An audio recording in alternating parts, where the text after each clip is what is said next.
Welcome to Obstacle Running Adventures. So, you wrote the book Sober Up Spartan Style. What fueled your passion for addiction recovery research? Again, another great question. So what fueled it were the men that I met on the Spartan course. First, I met Eddie Sanchez. He was my first friend. Dave Lawrence was one of his best friends. I met him, both of whom were sober for whatever number of years at the time and always on the podium. That's So awesome. I started to see more of that, and I'm like, what is it? Is it California people who just get on the podium, or is there some addiction component, like overcoming obstacles and then transforming that onto the course and using that fuel?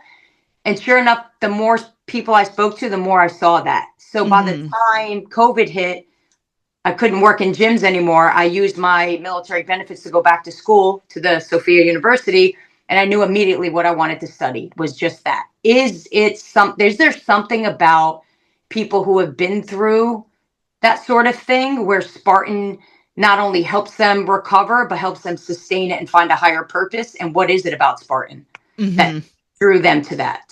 Absolutely. So, if this isn't a question I thought of, but are you somebody that is actively sober? Does I never struggled with addiction if we're talking about drugs and alcohol. However, I think addiction comes in many forms. So if someone were to ask me, do you have an addictive personality? And if you know me, 100%. I just didn't choose that, right? For a variety of reasons. So no, I am not in recovery from drugs and alcohol. However, I've been a workaholic. I've been an exerciseaholic, over exerciser, whatever you want to call it. An overthinker, over lots of things. However, I do not drink at all. In May of 2021, I believe it was my last drink. Okay. On purpose, not because I struggled with it, because I wanted to honor the men in the book, and I continue to do so. I love that. It's kind of a way of being like, I may not understand, but I'm like in it with you currently. That's right. Thank you for saying that. Oh, of course. My husband always tells me, well, he told me to tell you that I'm like one of the most sober people. I don't consume. I maybe have like one or two drinks a year. So coming from this as somebody who intentionally is sober, never had an addiction, it was very interesting to see it from like an outside perspective, because like that's not a struggle that I know. Right. Same here. Perfect. So, what motivated you to turn your dissertation into a book? So, you write in the beginning of the book that your dissertation was focused on like the correlation between recovery and Spartan podiums. But what made you turn that into so much more? I love your questions, and I might say that another 10 times, but I really do. Thank you. The reason why is because I knew, or at least I believe, no one in their right mind would want to read that dissertation. It's 237 pages. Oh my gosh.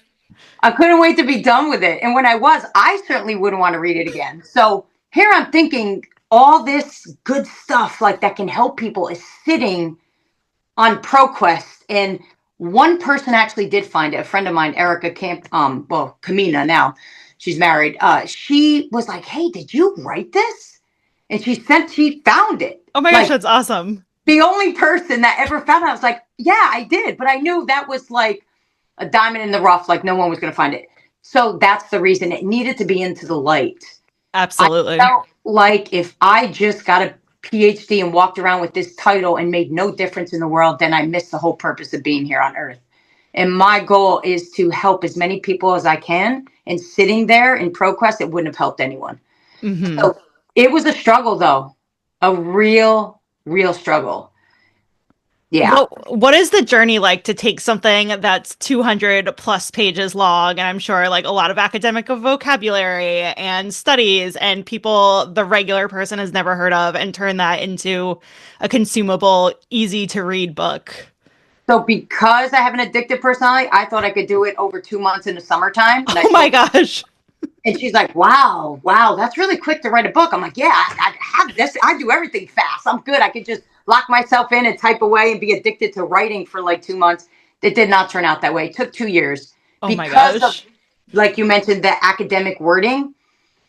That was very difficult to make it palatable. And that's what I wanted people to read it and not fall asleep, because Erica, the one who found the dissertation, did fall asleep reading it. Because in the beginning, it was still very academic when I was drafting it. Mm-hmm. And I was like, oh, thanks for the feedback, because it's still boring. It's still very academic. So I weaved in, I did some more interviews. I asked the people I was talking to, including the women and the gym owners, what their recovery story was, or if they had one through a family member, and tried to make it personal, add photos, take the academia out, and just use my voice. Because in the dissertation, your voice isn't there. No. Yeah. That makes sense. I read your book in 3 sittings. So I read it like before bed one night. I read it on our way to Florida. And then Thursday, I sat in a coffee shop and just plowed through the book. So I thought it's very user friendly. Like anybody that finds it can easily pick it up and finish it. Now, that means a lot to me. I told your husband, don't worry, because when your video, you had the book, and you're like, I have to read a book in like a week. And I'm like, oh, he'll read it in 3. I actually said 3 days. Oh, did you? Yes.